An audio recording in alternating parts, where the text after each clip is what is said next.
And now for something completely different. Forget everything you've been told by others before. Get ready for the real deal, the full story. Real talk about money, markets, life. Now, it's The Real Investment Show with Lance Roberts. Presented by RIA Advisors. And good morning and welcome to The Real Investment Show. It's Monday, of course, as we start a new month. It is June 2nd today, starting the month of June. Get ready to wrap up the first half of the year. And importantly today, Brent, did you know that today is National Leave Work Early Day? Define leave early. It's you're supposed to leave work early today. So thank you for joining us this morning. Okay, bye. Y'all still here? Yeah. Okay. All right. Well, we're back. That didn't work out very well, did it? Actually, there's actually all kinds of excuses. The highest excuse that is expected to be used today is family emergency, which has a 99.6% success rate. So there you go. If you need to leave work early today, there's your excuse. Again, define family emergency. Exactly. I have to wash my cat. Ah. Yeah. Okay. I don't have a cat, but there you go. So, seriously, a couple things. May turned out to be the best month of May since 1990. Now, here's the mistake I see a lot being made right now. Everybody talks about sell in May and go away. And like, well, see, it didn't work. I sold May the 1st. No, that's not what sell in May goes away means. May tends to be one of the stronger months of the year. It's part of the 6 months strongest period in a lot of cases. May tends to have a good track record. So sell in May means sell at the end of May, not at the beginning of May. May was the strongest month since 1990, but that's not surprising considering we were coming off that April blowout, kind of over the whole tariff liberation day. Markets got extremely oversold. We talked about, that super negative sentiment. That super negative positioning was going to lead to a rebound in the markets. That's what happened in the month of May. Now, June tends to be weaker. So we've talked about previously about taking some profits here on this rally, rebalancing some risk, because June tends to be a weaker month. It's got about a 60% success rate. In other words, being positive 60% of the time. And its average return is fairly low. So again, most of the time, June's not a stellar month. A couple of reasons for that. First of all, we're kind of going into blackout for earnings season. Earnings season starts in July. There's not a tremendous amount of news that will come out typically in the month of June, and buybacks go away. Of course, that's been a big support for the market since the turn of the century. So we lose all that about mid-month. So that tends to weigh on the month of June a bit. Now, July tends to be very strong as a function of that, because typically a weak June, then you get a rally in July. And then August, September tend to be very weak. So that's kind of the whole sell in May, go away thing is sell at the end of May, and then you come back in October as you get ready for the end of the year rally in November, December. So again, a lot of them, you got to be careful with a lot of these Wall Street, kind of axioms and understand kind of where they're derived from, but also look at seasonality across markets. So if you go to our X account this morning at Lance Roberts on X, I actually have a chart of the months that is there and talking about seasonality, what the win rate is for each one of those, but it's on our X account this morning. Outside of that, the big employment, we've got ISM manufacturing today. We'll have some services this week as well, but the big report this week everybody's watching is employment on Friday. That'll be the May employment report. So all eyes will focus on that because of the upcoming Fed meeting. If employment shows, a really, weak print, something like that, that's certainly going to be encouraging for markets, hoping to get the Fed to leap into action and start cutting rates. Last week, we saw the PCE report. That was the personal consumption expenditures report. That came in much weaker than expected, and in fact shows that the inflation is still falling. In fact, we've had one of the lowest inflation prints now in the last several years.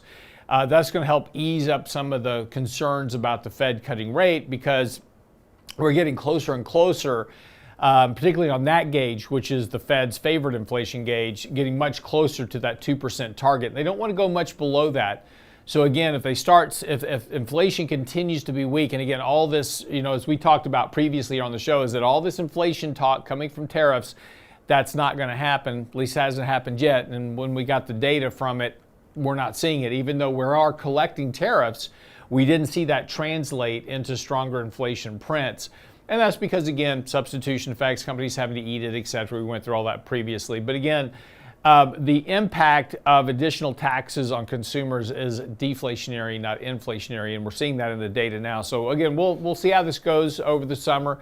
I wouldn't be surprised to see the uptick in inflation as we get into summer because of summer travel and all these type of things. So may very well see some price increases in transportation, those type of things.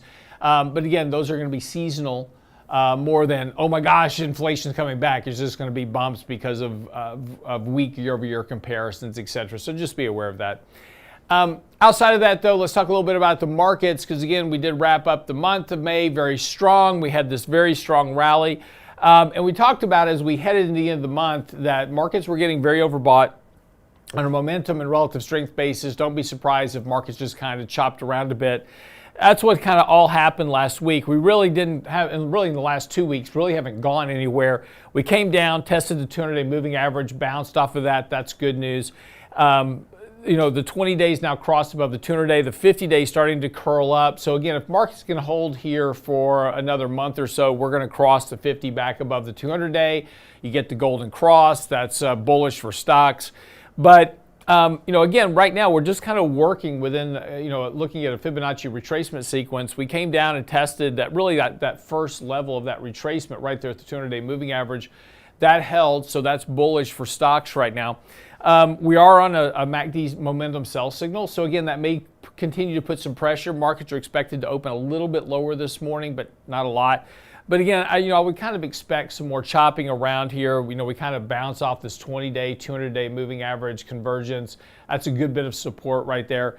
So again, just kind of a little bit more chop. As we talked about, previously, take a little bit of profits, rebalance. You've had this very, very strong run from this, this kind of that sell-off that we had going into Liberation Day. We've gotten almost all of that back. Markets are mildly positive for the year.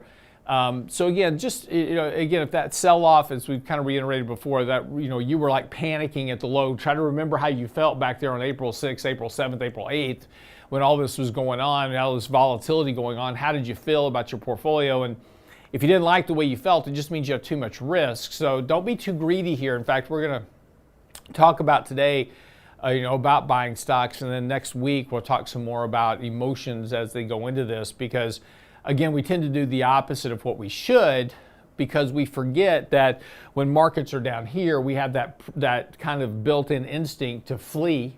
And then when markets have rallied back, our greed fear comes in and we're like, wow, but we don't want to miss out. It's like fear of missing out. Don't want to miss out. Try to remember how you felt back over here and then rebalance some risk in your portfolio. Again, doesn't mean sell everything, but again, think about how much volatility, you can withstand in your portfolio. Because again, this is one of the things that we see a lot with clients. It's like, oh, I'm very aggressive. And then as soon as there's the first bump in the market, they're like freaking out and want to sell everything in their portfolio. So just, kind of remember that. A couple of quick other areas to go through real quick. Gold has had a decent corrective cycle here, worked off a lot of that momentum, coming off support as well, holding the 20-day moving average, getting very close to triggering a buy signal here. So we may see a move up here in gold temporarily. That would probably put some pressure on the dollar. And the dollar's been, kind of working a consolidation pattern as well, holding a lot of support here on a sell signal right now, but getting pretty oversold. So again, we may see a little bit of weakness in the dollar, see a little bump in gold, and then that may reverse fairly quickly if we can flip this back onto a buy signal for the dollar.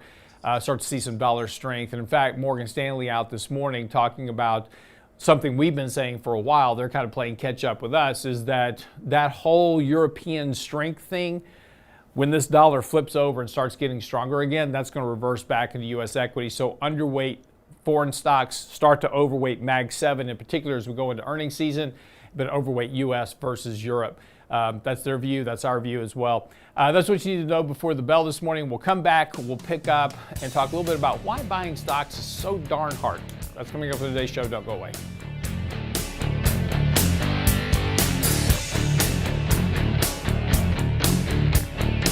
Get daily investment news you can use, delivered at the speed of the internet at realinvestmentadvice.com. How confident are you in your retirement income strategy? Join RIA for a powerful in-person workshop designed to help you build a sustainable, tax-efficient income plan for retirement. Richard Rosso and Danny Ratliff host the RIA Retirement Income Empowerment Workshop, Saturday, June 14th at the Hyatt Centric in the Woodlands. Learn how to protect your nest egg, optimize Social Security, reduce taxes, and create income that lasts. Register now for the RIA Retirement Income Empowerment Workshop with Ratliff and Rosso at realinvestmentadvice.com. Attention Chevron employees and anyone else receiving or considering a company severance package. We know the process can be intimidating. What should you know to maximize your payout? Lump sum or pension annuity, retirement plan rollover or not? What about tax timing your severance? The fiduciary advisors at RIA Advisors can help you make the best decisions for your situation. Call us today at 855-742-7526. That's 855-742-PLAN. Or online at realinvestmentadvice.com. The Real Investment Show. RIA Advisors Research is the envy of the industry. Our economic insights are featured on advisorperspectives.com, Fox Business, and MarketWatch. RIA provides advisors with marketing and back office support, objective research, and holistic, cutting-edge financial planning tools to meet your clients' needs. Want to join a winning team and be part of a fiduciary culture where you can do your best work? Then why haven't you contacted us yet? Go to our confidential advisor hub at realinvestmentadvice.com. RIA Advisors. Big enough where it matters, agile enough when it counts.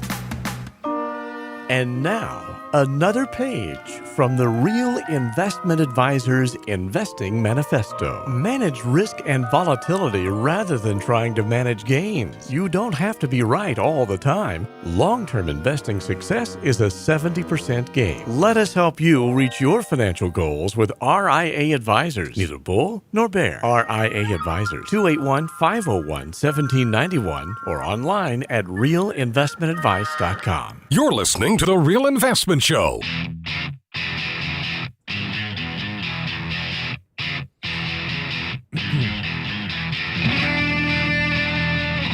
So welcome back to the show this morning. A couple of readings for you is this weekend's newsletter, and I'm probably not going to go into much of that today. I may touch on it briefly, but actually 3 readings for you all together. Part of it I reviewed in Saturday's newsletter. So starting on Friday, we wrote about Ray Dalio's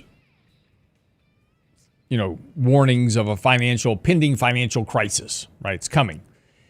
And we go through all the reasons why that's, the narrative is the problem. And that's really the juxt of the newsletter on Saturday is talking about narratives and these narratives that we all get wrapped up into, whether it's, interest rates are going to the moon because of the deficit, or whether it's, we're on the verge of an economic collapse and the dollar is going to lose reserve currency, all these narratives, right? And the whole point of the article, which goes through a lot of these narratives and breaks them down a bit, is that narratives are fine. There's nothing wrong with them. And as we talked about before, really bearish narratives are great for getting headlines and clicks and views. And, if I want to have a bunch of views on a video, I'll title a video that says 50% crash in the stock market, right? And that video will get a lot more views than one that says, hey, it's a bull market, buy stocks now. And that's because as human beings, right? So as we go back and, through our ancestry, right? Back to when we lived in caves and those type of things, we have a natural instinct of fear. Because if you went outside your cave, you got eaten by, vicious animals out there that, that were, looking for you as for food as much as you were looking for them for food.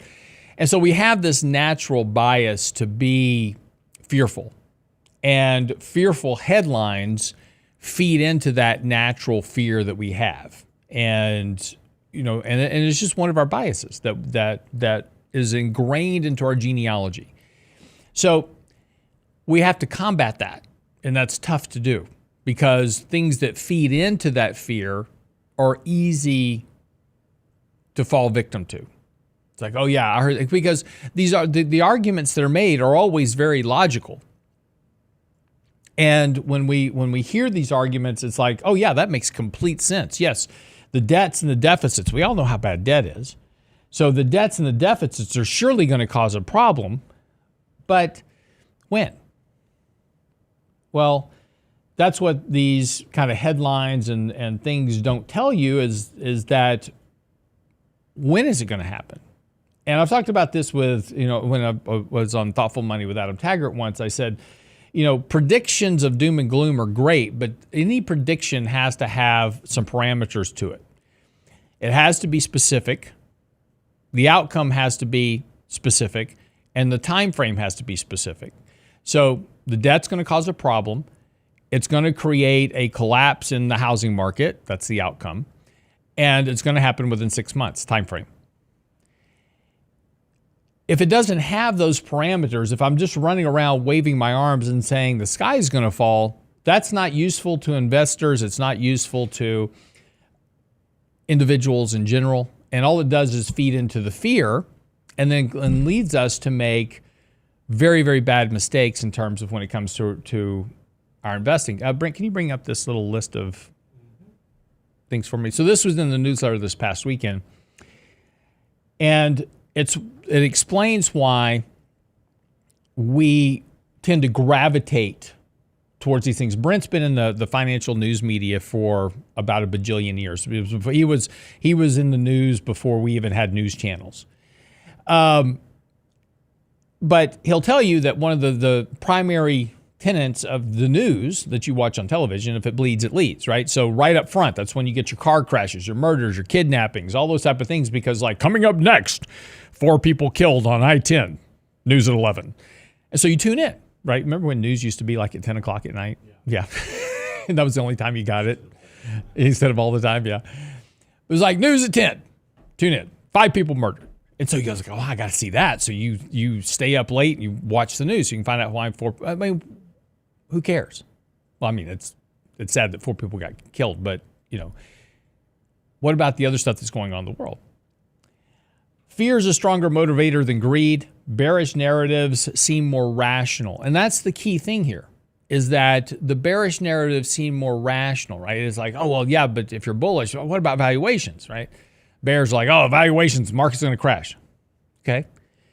They do seem more rational, but you got to be careful with that because, again, they have to be specific.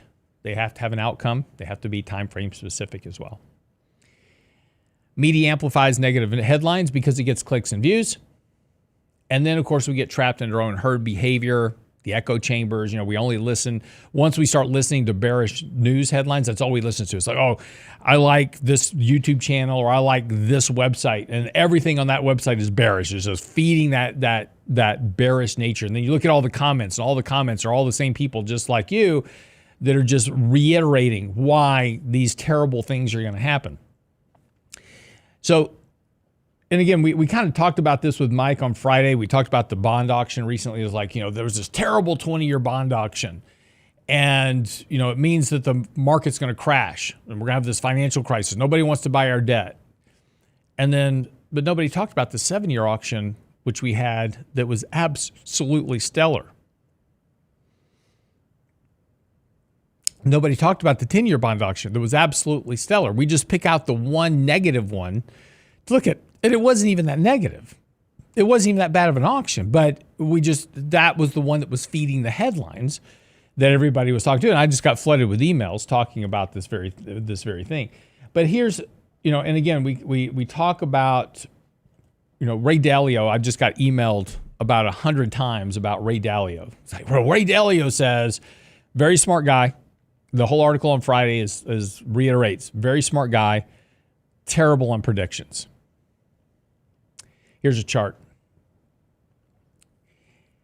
Ray Dalio has been ringing the alarm bell on debts and deficits going back to 2015, but it's really earlier than that because in 1980-81, Ray Dalio was predicting a depression in the U.S.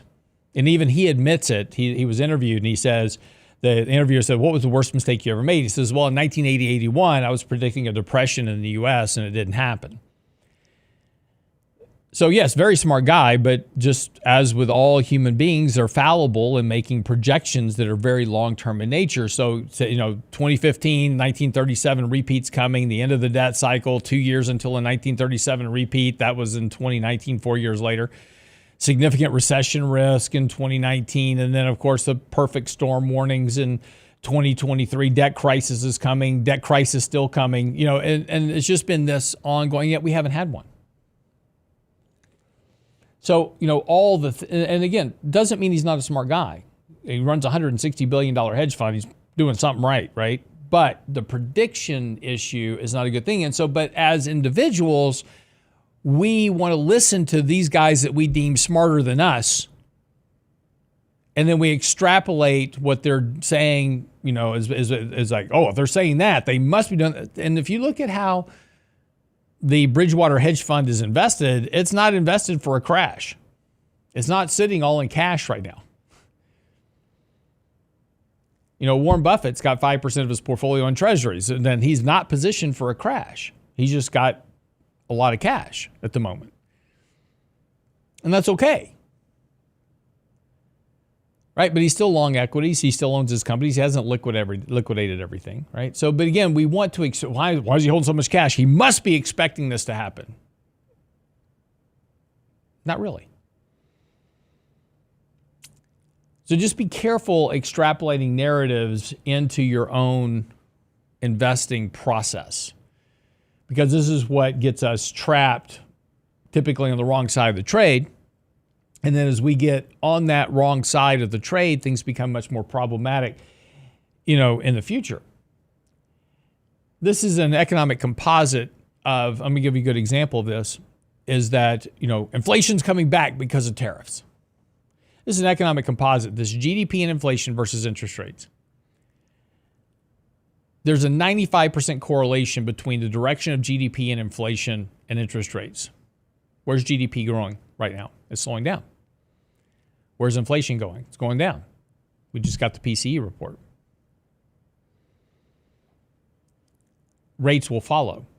Now, can there be some variation of these data points? Sure. This one's only a 95% correlation, not 100. But right now, economic growth and inflation are running about 4.5%, which is about where interest rates are. So the correlation remains very high. Now, as that continues to slow, rates will come down. But again, the narrative is, oh my gosh, nobody wants to buy our debt. But that has nothing to do with where rates go.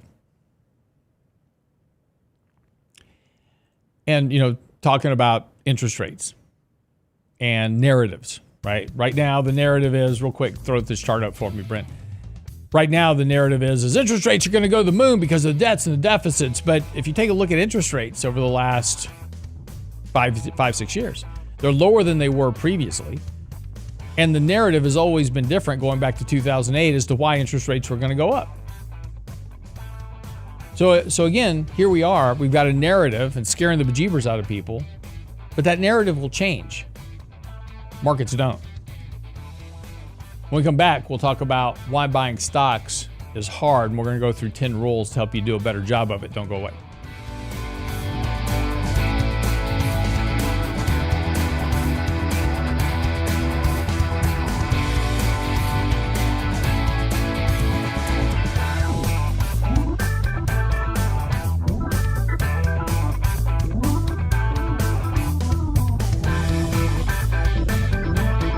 The Real Investment Advice blog. It's required reading for the informed investor. Catch it today at realinvestmentadvice.com. How confident are you in your retirement income strategy? Join RIA for a powerful in-person workshop designed to help you build a sustainable, tax-efficient income plan for retirement. Richard Rosso and Danny Ratliff host the RIA Retirement Income Empowerment Workshop, Saturday, June 14th at the Hyatt Centric in the Woodlands. Learn how to protect your nest egg, optimize optimize Social Security, reduce taxes, and create income that lasts. Register now for the RIA Retirement Income Empowerment Workshop with Ratliff and Rosso at realinvestmentadvice.com. If you're working and looking to retire soon, a Medicare special enrollment period is in your future. Understanding Medicare choices, enrollment deadlines, and costs are essential to your overall standard of living in retirement. The wrong choices can cost you thousands in penalties. Make sense of Medicare's alphabet soup with RIA Advisors online resources and one-on-one partners to help secure the healthcare insurance choice that is right for your lifestyle and budget and avoid gaps in coverage. Click on the insurance tab at realinvestmentadvice.com today.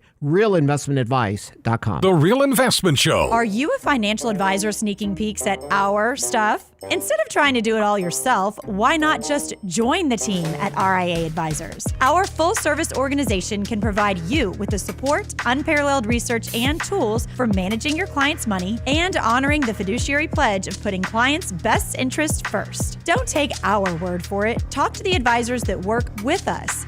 Want to come win with us? Go to our confidential advisor hub at realinvestmentadvice.com. RIA Advisors, big enough where it matters, agile enough when it counts. Can't catch the whole show now? Listen to our podcast later at realinvestmentadvice.com. Davey's always saying, I can't retire. You can't. Visual Capitalist put out a graph this morning. The title of the graph is, How Much Longer Do You Have to Live? It's a very sobering graph for 6 o'clock in the morning. The Real Investment Show podcast. You look at this graph, and then you find your age. It says, I'm going to die roughly about 78. So I've got about 18 years left on my ticker. So I'm retiring soon. At realinvestmentadvice.com. The sand in my hourglass is running out. And now, another page from the Real Investment Advisors Investing Manifesto. Bulls win in bull markets. Bears win in bear markets. Eagles soar above and take advantage of opportunity. Let us help you soar as you reach your financial goals with RIA Advisors. Neither bull nor bear. RIA Advisors, 281-501-1791 or online at realinvestmentadvice.com. The Real Investment Show. Attention Chevron employees and anyone else receiving or considering a company severance package. We know the process can be intimidating. What should you know to maximize your payout? Lump sum or pension annuity, retirement plan rollover or not? What about tax timing your severance? The fiduciary advisors at RIA Advisors can help you make the best decisions for your situation. Call us today at 855-742-7526. That's 855-742-PLAN or online at realinvestmentadvice.com. The Real Investment Show YouTube channel has all our videos ready for your easy access. Now with the new and improved Before the Bell report. Subscribe and bookmark our YouTube channel at realinvestmentadvice.com. You're listening to The Real Investment Show.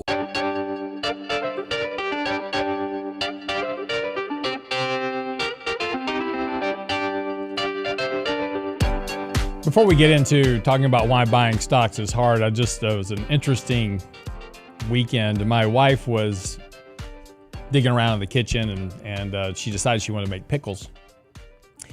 And she has a cookbook that belongs to her grandmother.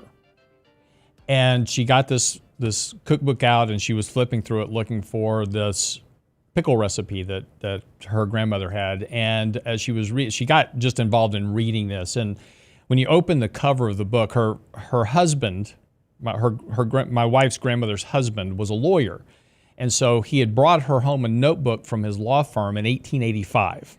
And this was, part of what was, this binder that this recipe book was in. But it was interesting because as she read through this recipe book, now a lot of these recipes were written in the early 30s and early 40s, that were being put in this book.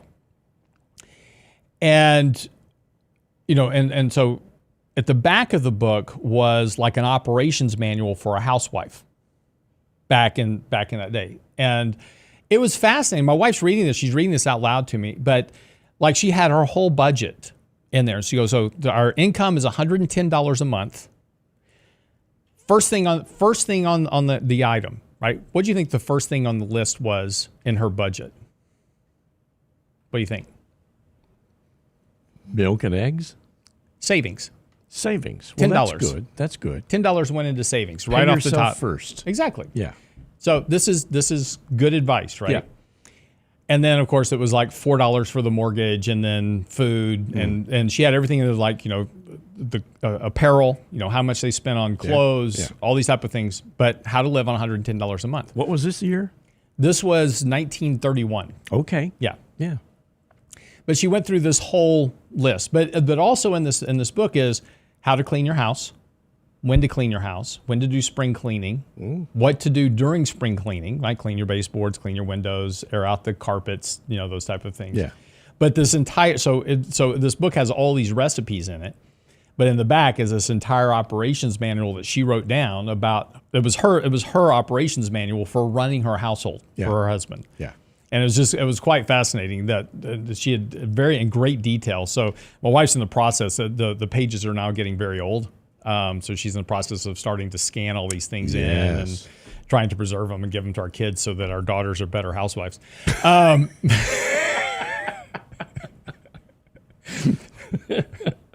Advice from 1931. Exactly. But it was quite fascinating, though, really, when you start looking at her budget. And, they got a raise.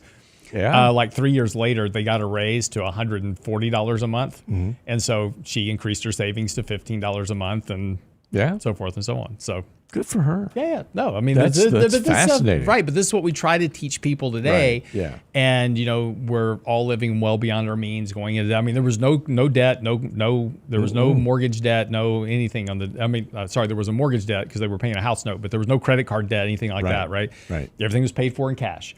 And, we try to teach that to kids today, and they're like, yeah, but I have this credit card. I can buy all kinds of stuff. That's very cool. Yeah, it was very neat. So my wife's going to try to get this all, fixed up. This is going to be her summer project. This to salvage this. We're trying to find. I've got to have to find some antique restore to try to restore this manual that was from 18. I mean, it's still in good shape, but I want to preserve it. Yeah. Because again, it's this notebook from 1885, so it's pretty cool. Man. Anyway, long story. All right, let's talk about why buying stocks is hard. We just talked about narratives a few minutes ago. And again, there's always a reason from a bearish perspective why you shouldn't buy stocks right now, right? Stocks are overvalued. You shouldn't buy stocks. Stocks are crashing April 7th, right? Liberation Day. Stocks are crashing. Don't buy stocks. Stocks are rallying. Don't buy stocks. They're too overvalued, too high. Always a reason not to buy, right? And the reason I bring this up is that, again, part of it was from this narrative article that I wrote. But then as I was writing that narrative article on Sunday morning, I was just doing some general reading and having my cup of coffee. And I ran across this article from Ted Sides. And it was called "The Hardest Day to Invest is Always Today." And it was a brilliant piece. Now, this was kind of the issue about narratives. And I was like, okay, well, that just kind of dovetails right in with what, I've been trying to talk about lately. But he says, this is a quote from his article. He says, "Today is no exception. We faced heightened uncertainty from tariffs, economic conditions, valuations, private market liquidity, and crowding in alternatives.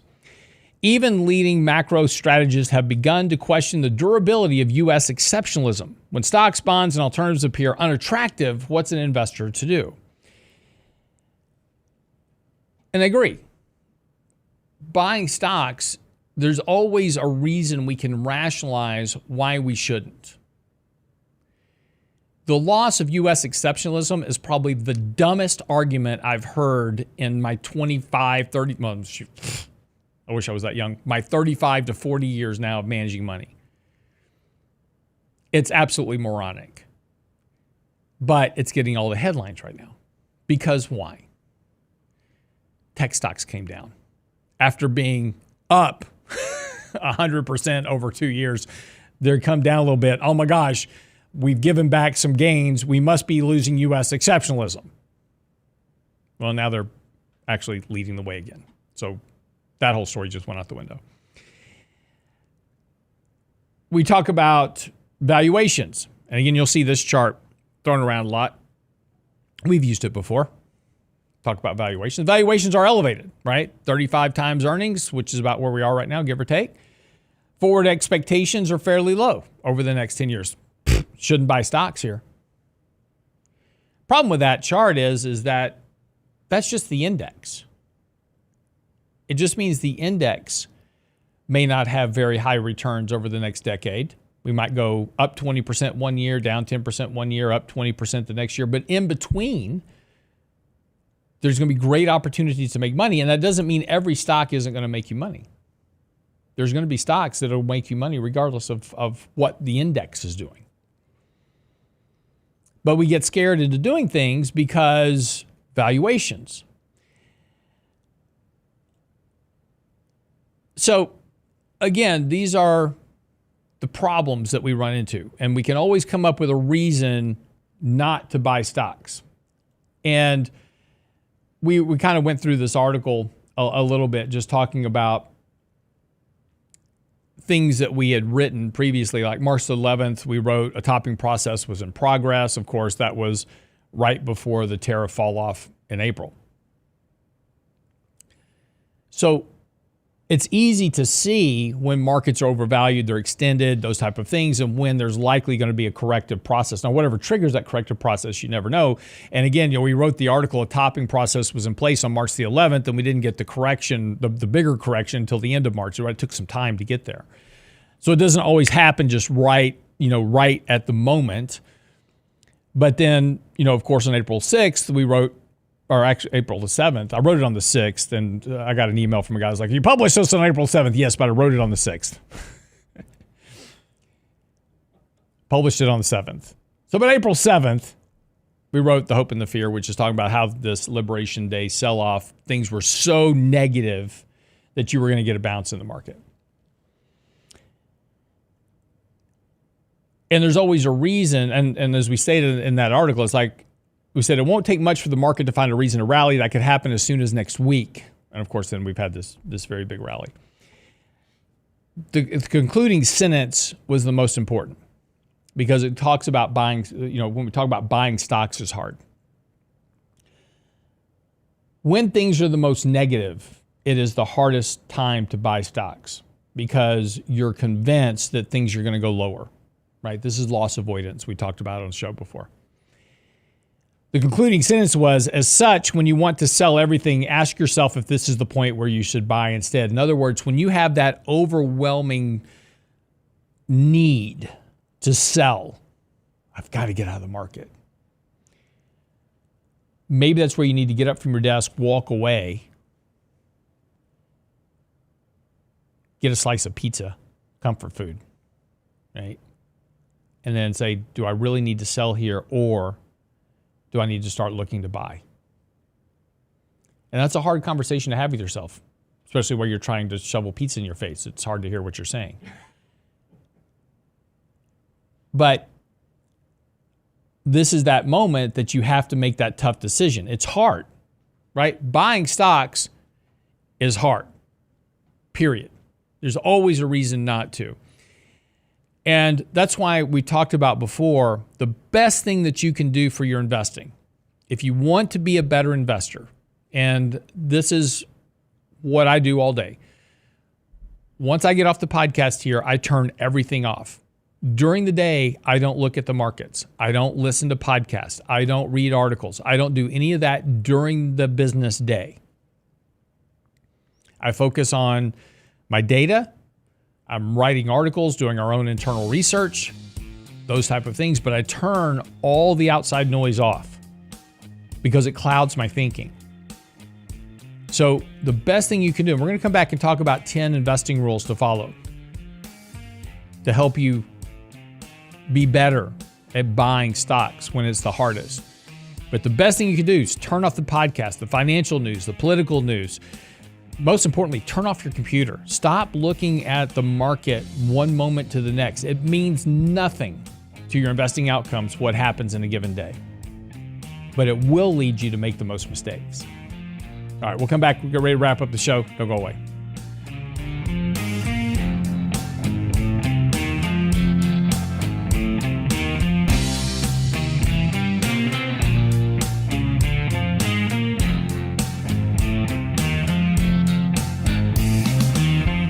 Get daily investment news you can use, delivered at the speed of the internet at realinvestmentadvice.com. How confident are you in your retirement income strategy? Join RIA for a powerful in-person workshop designed to help you build a sustainable, tax-efficient income plan for retirement. Richard Rosso and Danny Ratliff host the RIA Retirement Income Empowerment Workshop, Saturday, June 14th at the Hyatt Centric in the Woodlands. Learn how to protect your nest egg, optimize Social Security, reduce taxes, and create income that lasts. Register now for the RIA Retirement Income Empowerment Workshop with Ratliff and Rosso at realinvestmentadvice.com. RIA Advisors Research is the envy of the industry. Our economic insights are featured on advisorperspectives.com, Fox Business, and MarketWatch. RIA provides advisors with marketing and back office support, objective research, and holistic, cutting-edge financial planning tools to meet your clients' needs. Want to join a winning team and be part of a fiduciary culture where you can do your best work? Then why haven't you contacted us yet? Go to our confidential advisor hub at realinvestmentadvice.com. RIA Advisors. Big enough where it matters, agile enough when it counts.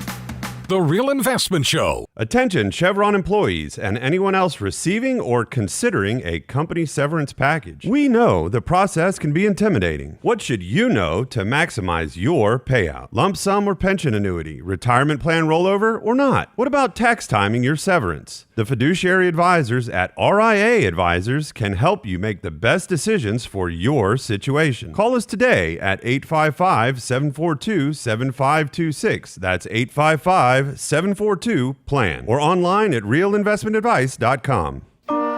And now, another page from the Real Investment Advisors Investing Manifesto. A passive investment portfolio requires active risk management. It's not a choice, it's necessity. Diversification doesn't protect against risk of loss. Let us actively help you reach your financial goals with RIA Advisors. Neither bull nor bear. RIA Advisors, 281-501-1791 or online at realinvestmentadvice.com. You're listening to The Real Investment Show.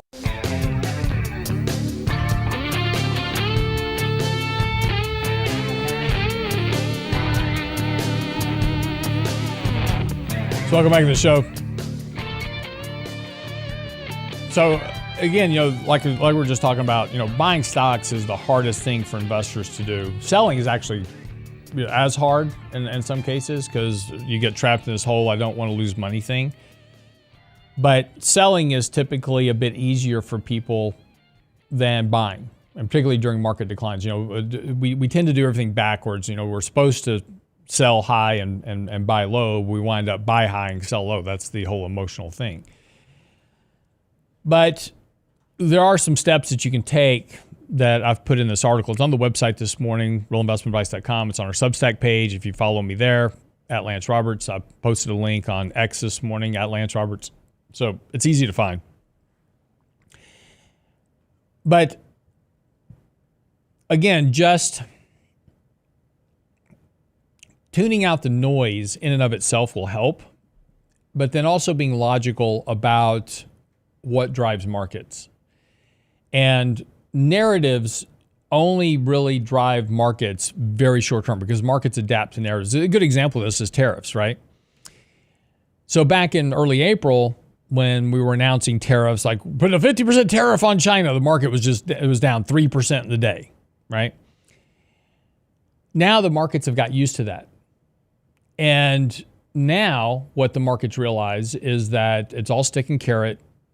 These tariffs are going to get repealed, get postponed, whatever. And so when you saw last week as an example, we put the 50% tariff on the EU, the market was down 0.5%, right? No big deal. When we talked, when Trump came out and said, China's not playing right, so, we're having, tariffs are back on China, markets were down a little bit, no big deal. So markets are starting to ignore the whole tariff narrative now because it's factored that in.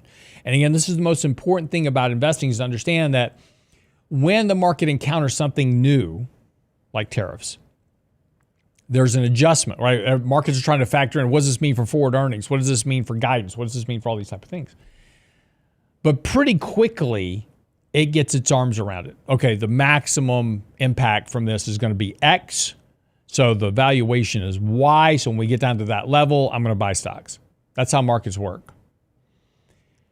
You generally, being you, me, the ubiquitous you and me, we're like, oh my gosh, every time he announces tariffs, markets are going to down 3, 4, 5% because blah, blah, blah. Right? It's going to have this crash. It's coming. I better get out of the markets. And one thing we've talked about before is that when you have the need to do something, it's generally the best to do nothing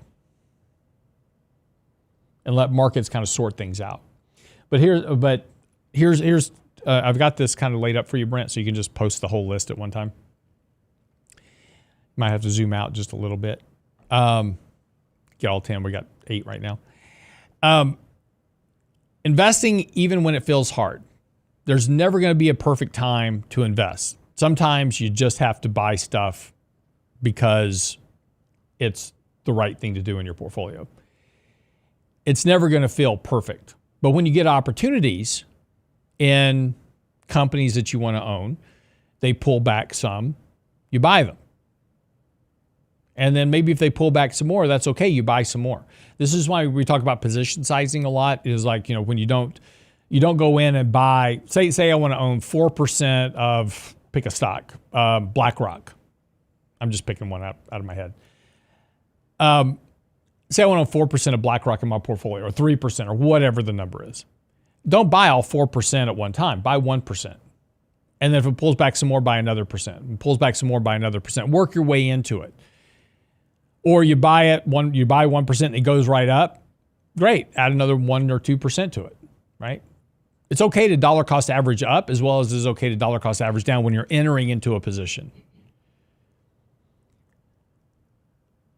Manage risk, don't flee.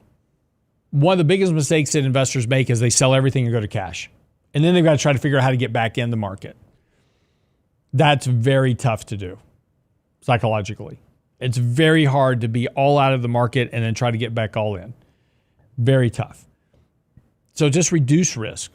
Rebalance portfolios, sell down positions, raise a little bit of cash. That's okay. Because then if the market reverses on you, markets are coming down. So let's say you're 100% invested in equities. Markets come down. You raise 15% cash, 20% cash. And then the market immediately reverses, starts running away from you again. It's like, oh, I thought the market was going to crash, but it didn't. It's now running back up towards all-time highs. Well, I can just put the 20% back to work now. But my portfolio is still participating because the markets are going up.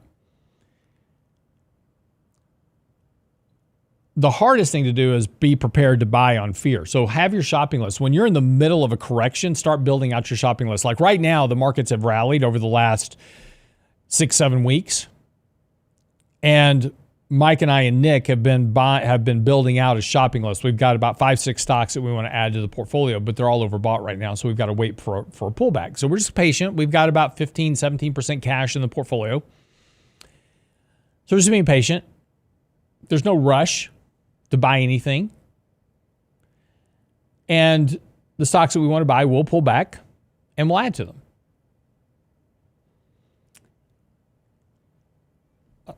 Number 4, of course, avoid the noise. We just talked about that. We're going into the break. Just turn it all off, because the stuff you get off the media is mostly 99.9% of the time useless.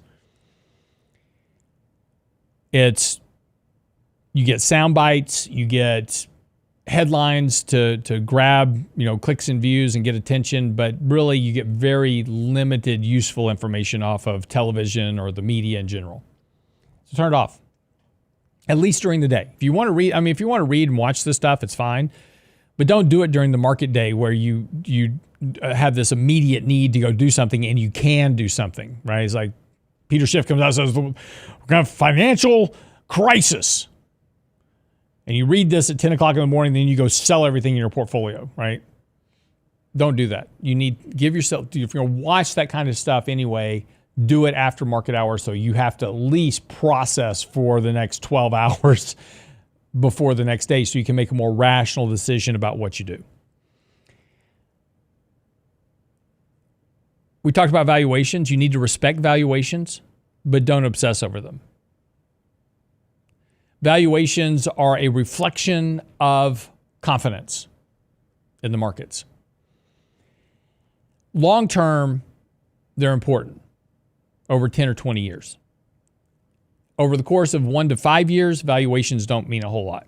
They're more of a reflection of market sentiment and confidence than anything else. So if valuations are rising and you're looking at your portfolio, that's good for you. That means the price of your assets are rising. So respect valuations. They're important. Not saying they're not. But don't obsess over them. I see too many people that just have sat out of the market for years because they're worried about valuations.